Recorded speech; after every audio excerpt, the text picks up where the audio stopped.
Guys, Lucas here. Thanks for tuning back to my channel. In this episode, we're going to be talking about the Tribute Bruiser here that I got. Yeah, so if you've been watching any of my previous videos back in the past, I was talking about getting this thing done. It was pretty much there. It's halfway done. Literally halfway done. So I had to paint the chassis. I wanted to give it that more of a aluminum finish. And obviously, we have a blue truck instead of a red truck with a big old hole in it right there. So this was a chore to do because you have to let things set, and then I had to modify an actual cab off of a Bruiser, Tamiya Bruiser. So this one was cut in half, and I removed probably about, if I remember correctly, a little more than a quarter of an inch off this thing in the width wise. So I still got to do another modification. I still got to cut it in the middle here, and then do about a quarter of an inch as well, and then remove the lights here, fill those in, and then somehow remake those sides. So this is going to be a project in itself, believe me. But so far, almost there with that, and it looks really sweet already with that on there. So even if I wasn't to modify it, it still looks okay. But I am, because I'm a perfectionist. I know you guys are too. So what did it take for me to get the truck at this stage? It took a lot. It took a lot. So there was no lights on the side here, so you can see there's actually a little light here now. I had to cut pieces out of the body here, but all I did was drill holes here basically, and you can get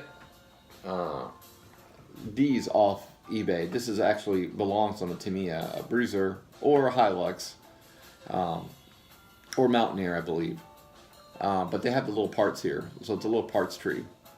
And if you want the part numbers to the cab or this, just let me know and I'll get them to you.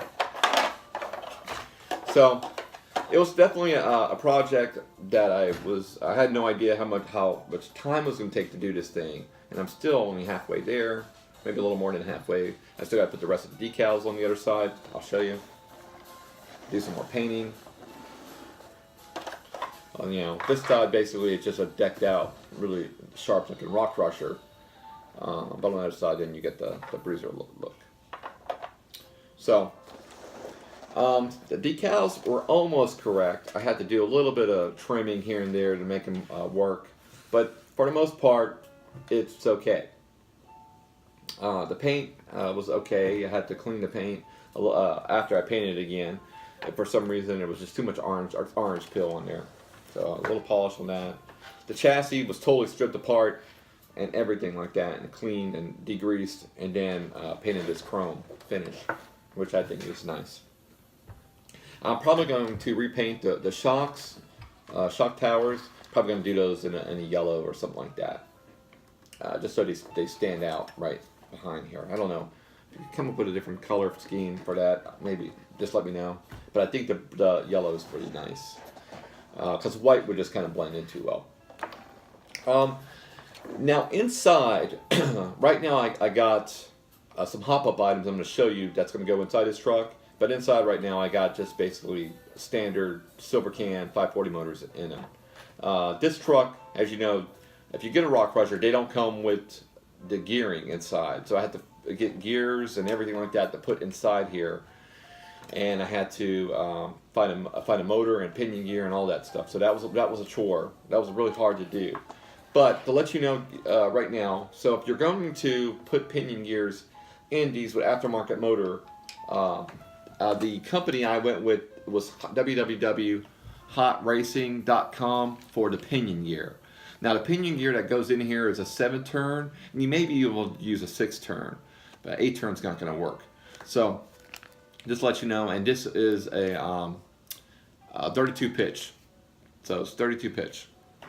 So you take the old gears out, and you can put a 32 pitch 7-tooth in there. It'll be okay. Another thing to do if you're for your Radio Shack RockCrusher, you're going to want to eliminate as much weight as possible. Trust me, I have a Tamiya Bruiser, and this weighs about what the Tamiya Bruiser weighs, and that's a bigger truck. because it's all metal. This thing is about as heavy, so it's a very heavy truck. So you don't want to put too much weight. So, you know, I was delegating right now to put the roll bar up front and all that. And I'm probably not going to do that. It's just too heavy. So, I mean, I got a white bumper guard in the back. And I might put a little small white bumper guard or something in the front. But I still got to put the other side roll bar on the side here. Now, I'm going to show you on the inside of this truck. Take the body off. Inside, here we go. So you got all kinds of room in there to do whatever you want. I left a little openings, windows, so I can see the pinion gear. You'll see it right there. So I can see it turning. And I did it same thing for that side too. So the only problem I'm having right now, I did drive it. The only problem I'm having right now is the rear end is a little too grabby. It's not as free flowing as the front end. So I might actually have to move down to a 6-tooth in the rear. Now this truck will wheelie easily. Trust me, I took it for a test drive and I actually put the car on its lid and scratched my body a little bit. So definitely a torque monster. Then you're going to want to get your alignment proper, and that's just going to take time. Now I did a big giant cutout right here so I could put an 8.4 volt battery pack in there. So when you typically these only use 7.2 volts, and there's no cutout here. So you're going to have to cut that piece out in order to put 8.4 in there. But you know, it still looks good, and the body's the structure of the chassis is still strong. So that was good. What else I want to talk to you guys about on this one? Now this is the roll bar that came with the truck. So you'll have to cut the roll bar, these little areas here, in order to make the sides for the step guards. And then you got to paint them white like I did on the other side. Easy thing to do, not hard. And you just have to rig you a little something in order to keep them up. Right now I used a lot of Tamiya Brat screws for pretty much everything. So let's take this out. So right here the window is held in. There's underneath right there, typically with glue, but I pre-drilled some holes and tapped in these little Tamiya Super Brat screw kit in there to hold that window in from here on out. Same thing goes for here. So that window's rear lights, I drilled holes in the back so I could put LEDs in there later. But right there, same story. So you just drill holes in sections that you're going to put the LEDs in. Now another thing too you're going to want to do, I'm actually got like these little light buckets that's going to go in the back so I can put the lights in them. So, you know, you can go far with these things. Now here's the motors that I'm going to be using to go inside the fake Bruiser. It's this Gould RC. And inside here, there's our 21 turn motors. Great motors, I'm telling you. If you're looking for an inexpensive motor, it's brushed. There it is. You don't want to put too hot of an engine in these cars because the gears aren't that strong. But these are great motors. They even come with the little leads that attach. Okay. And I got two of them, obviously, one for the front, one for the rear. Now the price on these are I think I paid two for 19 bucks, so it's like $9 each. Cheap, man. Cheap for brand new motors. Now this is the ESC that's going to go in it. This is a dual motor ESC. It's 320 amp, and I got this off eBay as well. This I believe was $11.79.